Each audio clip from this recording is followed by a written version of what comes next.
a gold ambassador with our company, and she is coming to us with some excellent tips and her journey, and I am so excited to hear what she has to tell us tonight. Here you go, Erin. Thank you. Okay, so I think this is totally coincidence. I started as an ambassador with Plexus exactly 15 months ago today. I started on February 14th on Valentine's Day in 2014 because my upline, Laura Jane Barber, sent me a note and said, "Hey, if you sign up, I'll pay your fee for you." And I said, "Okay, I'm in." I was already a customer at that point. But let's back up to me 15 months ago. If you guys are friends with me on Facebook, which you should all be friends with me on Facebook, I'm awesome. I have 3 very young children, and 15 months ago, my oldest was 3, and my twins were 18 months old. I had a full-time job, and I was also running a photography business on the side, which I still also do. But I was exhausted. I played soccer on the weekends, I chased after my kids, I worked full-time, I did the photography thing, and I was literally passing out daily. But my thing is I got addicted to Red Bull, big time. I mean, it was bad. I was drinking 2 to 3 Red Bulls a day, and then I wouldn't be able to go to sleep at night, so I wasn't sleeping, and then I needed more Red Bull the next day. And I was desperately looking for an alternative to get off of it that was healthy, so I was going to Teavana, and I was going, like maybe I could start liking coffee and, that kind of thing, although it was just really switching over from one caffeine to another caffeine. And so when my friend, Laura Jane, she started posting about Plexus Energy, and I knew I'd already done all the math on how much I was spending on Red Bull, and I'd already done all the calorie counts on what I was doing to my body. So I was ready. And when I asked her about it, she said, it costs this much. It's supposed to, because she had just started herself. She's like, it works for me. It's been working for a lot of people. And I just took a leap of faith, and I said, why not? And I just did it that day. So I bought it, and then I started telling people immediately, because I immediately felt better.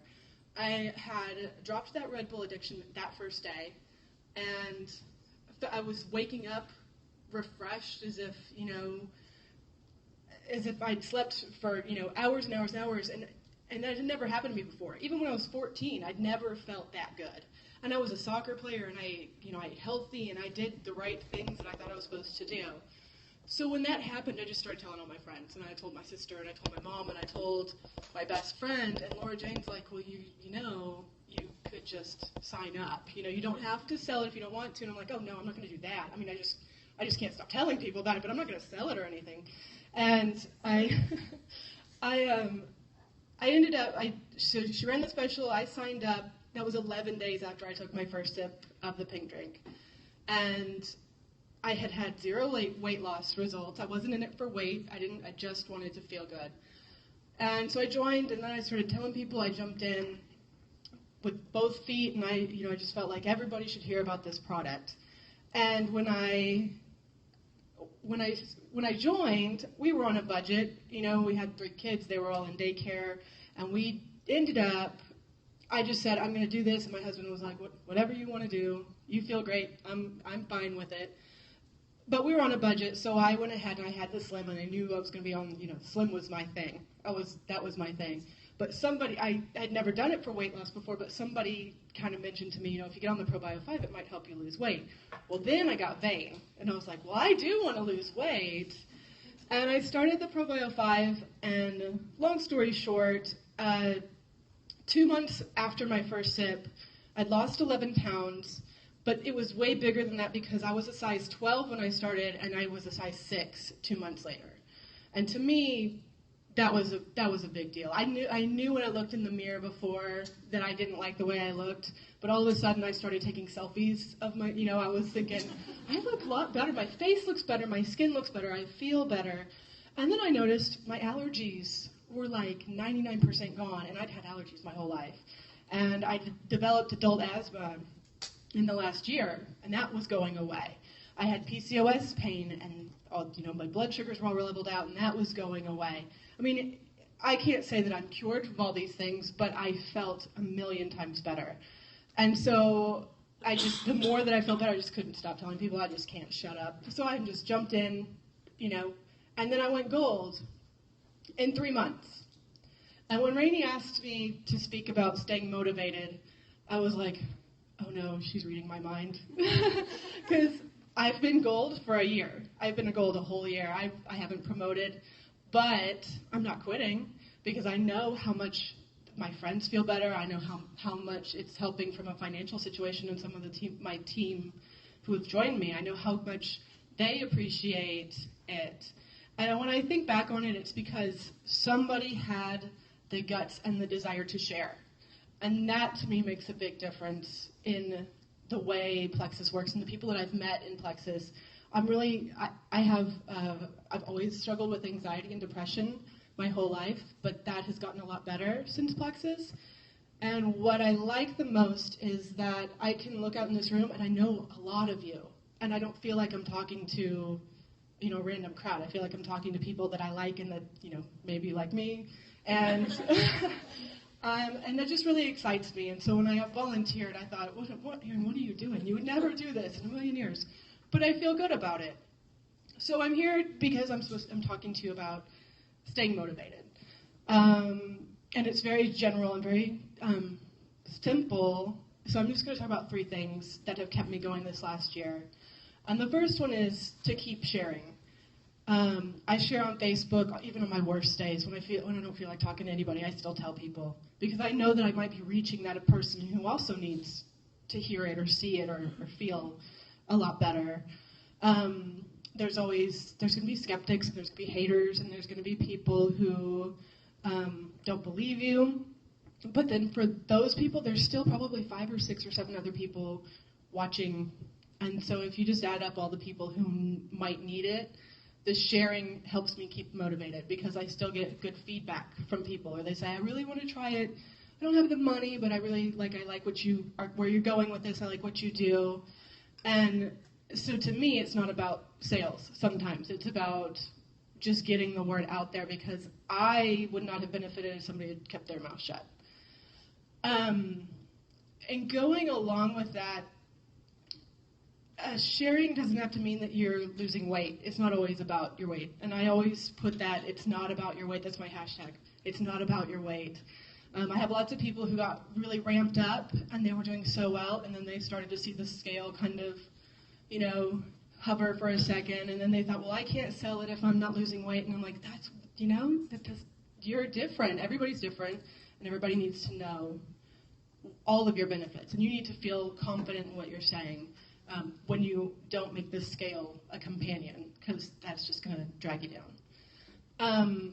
My second thing, which is I think the main reason that I've stuck with this so long, is to find a buddy. Laura Jane and I kind of started at the same time, so we hooked up and we were learning at the same time, and we were passionate about the same things. We'd go to events together, we'd support each other, and that helped so much because it's hard to go to events if you don't know somebody. And if you have a friend or a buddy and then you start making other friends and buddies, then these things are fun and you don't feel so alone in the situation. And if you have to vent, you have somebody to vent to. And going along with that, I make it a point to try to really become friends with other people who are not on my team because they're supportive. Everybody supports each other, and if you post on Facebook and nobody's paying attention to you, you feel alone, just go tell your friends, and they'll go, send you some support. And I just love that about the Plexus environment, the Plexus family. And then the third one that I have, I'm going pretty quickly, but the third one that I have is, this is going to sound so stupid, keep trying. There's all these memes that float around and they say quit quitting or don't give up or if you're going to stop. And they're great. I mean, that's getting the point across. But have you ever noticed, like if you have kids or you're telling a child don't play in the street, that's all they're thinking about is playing in the street. So if you say quit quitting or don't quit, the quit is in your brain. So you get more of a result if you tell a child stay in the grass, stay here, instead of don't go in the street. And so I like to tell my team to keep trying. So when you wake up in the morning, you're thinking, how can I keep trying? Not how can I stop quitting? but how can I keep going, and how can I improve myself, and what do I need to try differently, and maybe I need more support, maybe I need a different angle. But when you keep the whole quitting thing in your brain, it's really hard. And I got that a while ago from, I don't know, it was months ago. Rainey invited us into her home to do some quick training.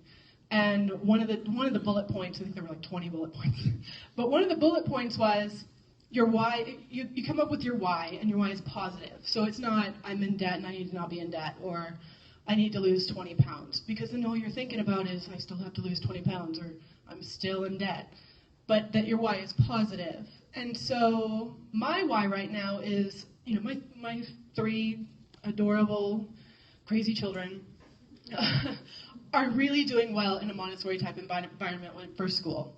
But I would also like to be able to be home with them, to pick them up, to take them to soccer, to take them to dance, or whatever they're going to do. And they're 5 now, and the twins will be 3 in June. And so my why is, I would love for Plexus to be able to support me being home and them having the tuition money to go to the school that they want to go to. Now, if I keep thinking that's not happening, then I'm going to give up. But if I keep thinking I have a way to make that happen, then that keeps me going. And that to me is a really big deal. And I like to make sure that my team really hears me when I say there's a big potential here, and there's a lot of things that you can do with Plexus as long as you just keep your head up and keep trying. So that's all I have.